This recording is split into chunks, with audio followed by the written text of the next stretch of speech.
Vamos a hablar de la presión constante que Marruecos ejerce sobre Ceuta y Melilla. Y no, no es una guerra con tanques y soldados. Es otra cosa. Es un conflicto que se juega en un terreno mucho más ambiguo, lo que los analistas llaman la zona gris. Hoy vamos a desgranar qué es exactamente esta estrategia y cómo funciona. Poneos en situación. Mayo de 2021. De repente, de la noche a la mañana, la frontera de Ceuta se abre y miles de personas, muchísimos menores entre ellos, empiezan a cruzar a territorio español.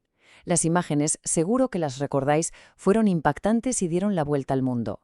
Un momento de tensión máxima, sin duda. Y claro, la pregunta que todos nos hicimos fue, a ver, ¿esto fue una crisis humanitaria que surgió de la nada? ¿O había algo más detrás? Podría ser una maniobra perfectamente calculada, una pieza más en un tablero de ajedrez mucho más grande. Pues aquí es donde entramos en el meollo de la cuestión. Para entender lo que pasa en Ceuta y Melilla, tenemos que familiarizarnos con una forma de conflicto muy del siglo XXI, una que se libra sin que nadie declare la guerra. La clave para entender todo esto es el término estrategia de zona gris. Pensad en ello como un terreno intermedio. No es paz, pero tampoco es guerra abierta.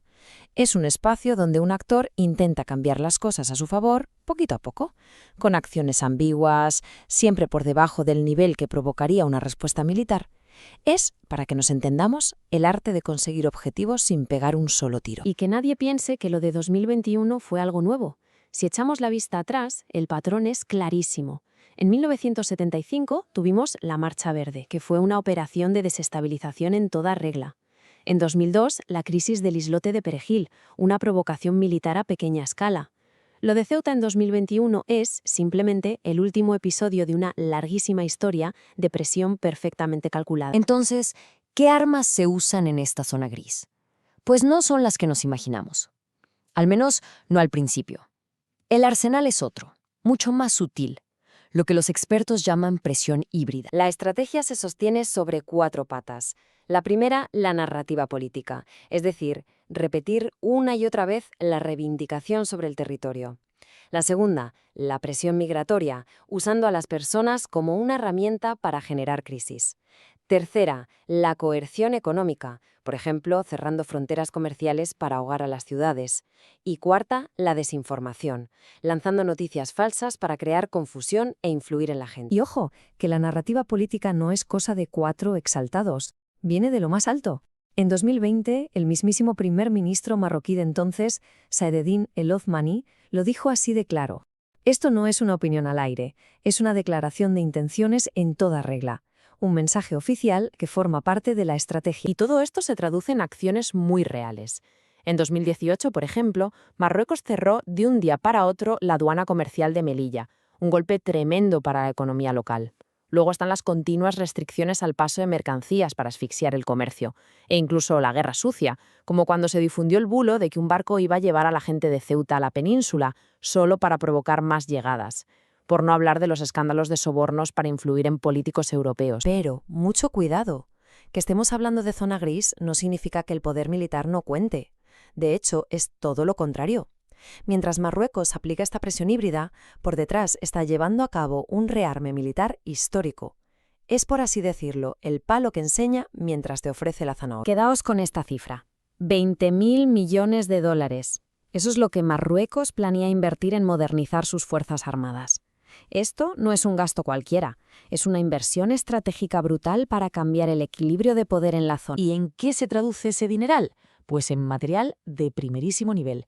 Hablamos de cazas F-16 súper avanzados, los famosos drones turcos Bayraktar, helicópteros de ataque Apache, tanques Abrams, y si a eso le sumamos una cooperación cada vez mayor con Israel en temas como la ciberseguridad, el panorama queda claro.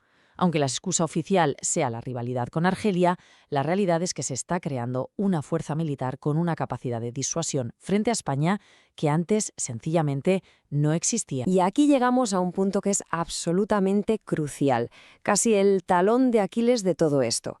La cobertura del famoso artículo 5 de la OTAN, el que dice que un ataque a un miembro es un ataque a todos, es ambigua para Ceuta y Melilla. No están cubiertas de forma explícita. ¿Qué significa esto?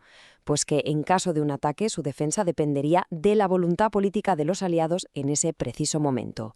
Es una vulnerabilidad estratégica y podéis estar seguros de que Marruecos la conoce y la explota. Así que, cuando juntamos todas las piezas del puzzle, la presión migratoria, la asfixia económica, el rearme militar y esta ambigüedad de la OTAN, la foto que nos queda es bastante clara. La idea fundamental con la que os tenéis que quedar es esta.